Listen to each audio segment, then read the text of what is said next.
You might be wondering, how did a 2-year-old in Kenya get her U.S. citizenship while her mother and sister successfully obtained their K1 and K2 visa to come to the U.S.? Well, let me take you on their journey. Now, it all started April the 6th, 2024, when my client reached out to me. She and her fiance, a U.S. citizen, wanted to file for a K1 visa and include her 2 daughters on the petition. However, there was an additional challenge, right? Their 2-year-old daughter, born abroad, was also a U.S. citizen by birth. They needed to apply for the Consular Report of Birth Abroad, which is called CRIBA, and the U.S. passport. If you know anything about immigration, you know this was not going to be easy. But I don't back down from any challenge. I am not a lawyer and I do not give legal advice, but as a trained immigration consultant, I am passionate about what I do. So I screened my client's case, right? I got to work. Now, thankfully, he was a dream client for me, right? She quickly provided all of the evidence that I needed to actually start the process for the fiancé visa. May 24, 2024, we actually filed the I-129F petition for the fiancé visa.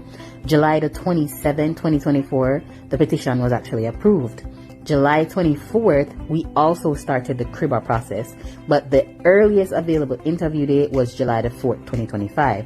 For me, that was a bit unacceptable, so we actually made a plan.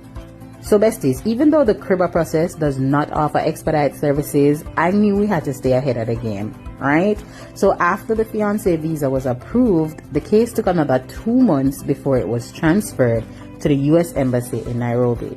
In the meantime, we needed to get the girl's Kenyan passport before the medical exams and the interview.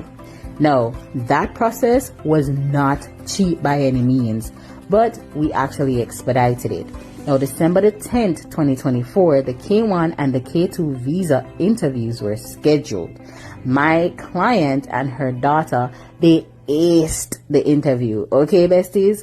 However, there was a twist. The 2-year-old could not get a K2 visa because she was already a U.S. citizen. She needed a U.S. passport, which required the approval of the CRIBA process first, right? Now, this is me trying to expedite the CRIBA process at all odds. No, we were at least 20 steps ahead of the embassy. We had already filed the CRIBA process in July 2024, but the interview date was scheduled for July 2025 and there was no earlier date, as I said. After my client left the embassy, she called very frustrated and confused, and immediately I guided her as to what to do to expedite the CRIBA interview date. And guess what?